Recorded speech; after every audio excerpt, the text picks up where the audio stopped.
జై శ్రీమన్నారాయణ. శ్రీమన్నారాయణీయం 21వ దశకం జంబూద్వీపము గురించి మనం తెలుసుకుంటూ ఉన్నాం. ఏమిటి జంబూద్వీపం, ఎక్కడ ఉంది అనంటే ఈ భూభాగం అంతా కూడా 7 సముద్రాలు 7 ద్వీపాలుగా విస్తరించి ఉంది.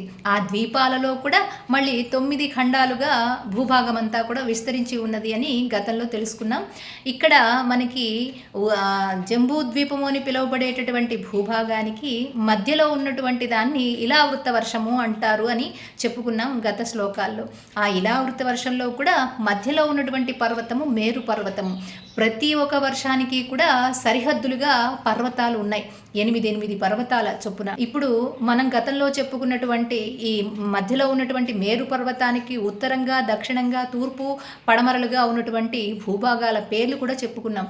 ఇప్పుడు ఉత్తర దిక్కుగా ఉన్నటువంటి మరొక వర్షం అనమాట, దాన్నే హిరణ్మయ వర్షము అని అంటారు. ఆ హిరణ్మయ వర్షం గురించి ఇక్కడ చెప్తున్నారు. వర్షం హిరణ్మయ సమాహ్వయమౌత్తరాహం ఆసీనమధృత కర్మట కామఠాంగం సంసేవతే పితృగణ ప్రవరోర్యమాయం తం త్వం భజామి భగవన్ పరచిన్మయాత్మన్.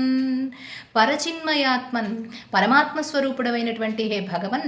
వర్షం హిరణ్మయ, హిరణ్మయ వర్షంలో ఎక్కడ ఉంది హిరణ్మయ వర్షం?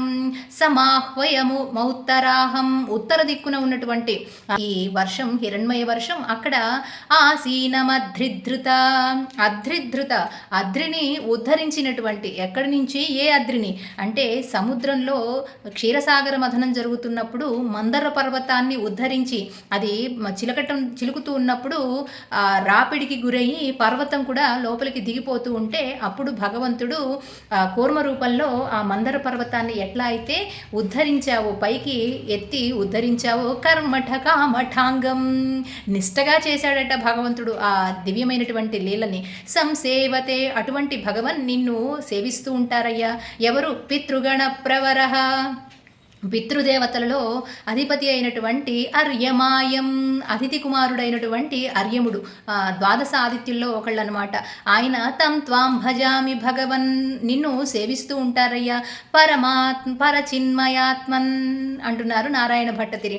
ఇక్కడ ఎట్లా అయితే ఆ మందర పర్వతాన్ని క్షీరసాగరం నుంచి ఉద్ధరించావో, ఈ సంసార సాగరంలో ఉన్నటువంటి జీవాత్మలన్నిటినీ కూడా పరచిన్మయాత్మన్ అంటున్నారు కదా, అట్లా ఉద్ధరించేటటువంటి శక్తి కలిగినటువంటి పరమాత్మ స్వరూపుడవు నీవు. అటువంటి కూర్మస్వరూపాన్ని ఆ అర్యముడు ఎట్లా అయితే ఆరాధిస్తూ ఉంటాడో నేను సేవిస్తున్నానయ్యా నిన్ను అంటున్నారు నారాయణ భట్టతిరి.